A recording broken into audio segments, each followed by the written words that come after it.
Good evening.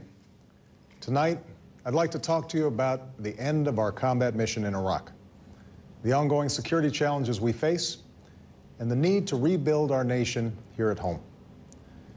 I know this historic moment comes at a time of great uncertainty for many Americans. We've now been through nearly a decade of war. We've endured a long and painful recession. And sometimes, in the midst of these storms, the future that we're trying to build for our nation, a future of lasting peace and long-term prosperity, may seem beyond our reach.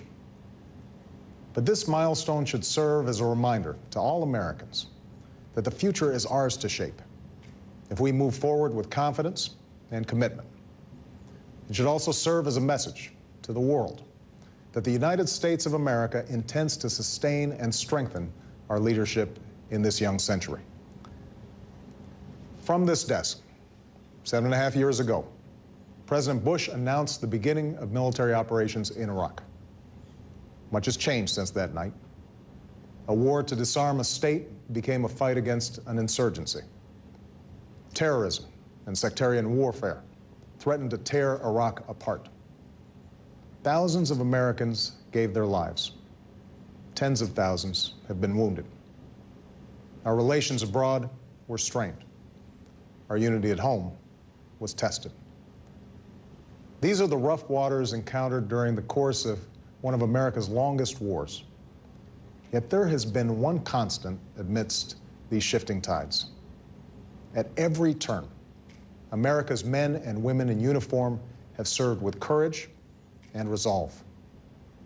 As Commander-in-Chief, I am incredibly proud of their service.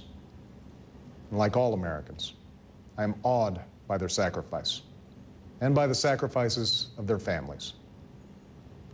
The Americans who have served in Iraq completed every mission they were given. They defeated a regime that had terrorized its people. Together with Iraqis and coalition partners who made huge sacrifices of their own, our troops fought block by block to help Iraq seize the chance for a better future. They shifted tactics to protect the Iraqi people, trained Iraqi security forces, and took out terrorist leaders. Because of our troops and civilians, and because of the resilience of the Iraqi people, Iraq has the opportunity to embrace a new destiny, even though many challenges remain. So tonight, I am announcing that the American combat mission in Iraq has ended. Operation Iraqi Freedom is over, and the Iraqi people now have lead responsibility for the security of their country. This was my pledge to the American people as a candidate for this office. Last February, I announced a plan that would bring our combat brigades out of Iraq, while redoubling our efforts to strengthen Iraq's security forces and support its government and people. That's what we've done. We've removed nearly 100,000 U.S. troops from Iraq. We've closed or transferred to the Iraqis hundreds of bases.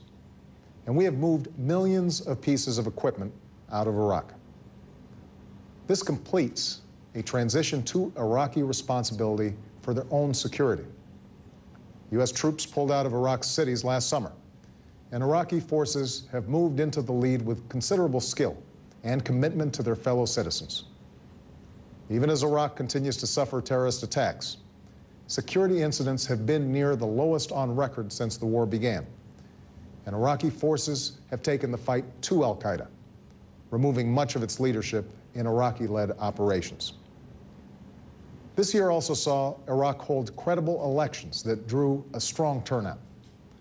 A caretaker administration is in place as Iraqis form a government based on the results of that election. Tonight, I encourage Iraq's leaders to move forward with a sense of urgency, to form an inclusive government that is just, representative, and accountable to the Iraqi people. And when that government is in place, there should be no doubt the Iraqi people will have a strong partner in the United States. Our combat mission is ending, but our commitment to Iraq's future is not. Going forward, a transitional force of U.S. troops will remain in Iraq with a different mission, advising and assisting Iraq's security forces, supporting Iraqi troops in targeted counterterrorism missions, and protecting our civilians. Consistent with our agreement with the Iraqi government, all U.S. troops will leave by the end of next year. As our military draws down, our dedicated civilians, diplomats, aid workers, and advisors are moving into the lead to support Iraq as it strengthens its government, resolves political disputes, resettles those displaced by war, and builds ties with the region and the world. That's a message that Vice President Biden is delivering to the Iraqi people through his visit there today.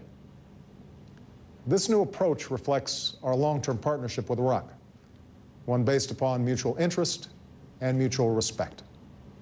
Of course, violence will not end with our combat mission. Extremists will continue to set off bombs, attack Iraqi civilians, and try to spark sectarian strife. But ultimately, these terrorists will fail to achieve their goals. Iraqis are a proud people. They have rejected sectarian war, and they have no interest in endless destruction.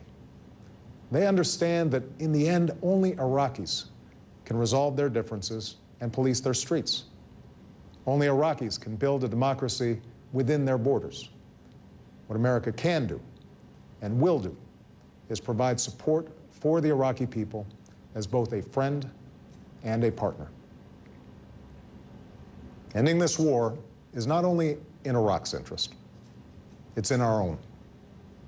The United States has paid a huge price to put the future of Iraq in the hands of its people. We have sent our young men and women to make enormous sacrifices in Iraq and spent vast resources abroad at a time of tight budgets at home.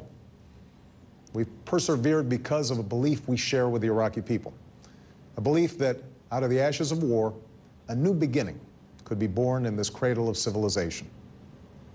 Through this remarkable chapter in the history of the United States and Iraq, we have met our responsibilities. Now, it's time to turn the page. As we do, I'm mindful that the Iraq War has been a contentious issue at home.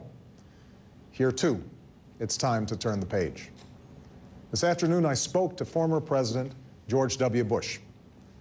It's well known that he and I disagreed about the war from its outset. Yet no one can doubt President Bush's support for our troops or his love of country and commitment to our security. As I've said, there were patriots who supported this war and patriots who opposed it. And all of us are united in appreciation for our servicemen and women and our hopes for Iraqi's future. The greatness of our democracy is grounded in our ability to move beyond our differences and to learn from our experience as we confront the many challenges ahead. And no challenge is more essential to our security than our fight against al-Qaeda. Americans across the political spectrum supported the use of force against those who attacked us on 9/11. Now, as we approach our 10th year of combat in Afghanistan, there are those who are understandably asking tough questions about our mission there. But we must never lose sight of what's at stake. As we speak, al-Qaeda continues to plot against us, and its leadership remains anchored in the border regions of Afghanistan and Pakistan. We will disrupt, dismantle, and defeat al-Qaeda while preventing Afghanistan from again serving as a base for terrorists. And because of our drawdown in Iraq, we are now able to apply the resources necessary to go on offense. In fact, over the last 19 months, nearly a dozen al-Qaeda leaders and hundreds of al-Qaeda's extremist allies have been killed or captured around the world. Within Afghanistan, I've ordered the deployment of additional troops who, under the command of General David Petraeus, are fighting to break the Taliban's momentum. As with the surge in Iraq, these forces will be in place for a limited time to provide space for the Afghans to build their capacity and secure their own future. But, as was the case in Iraq, we can't do for Afghans what they must ultimately do for themselves. That's why we're training Afghan security forces and supporting a political resolution to Afghanistan's problems.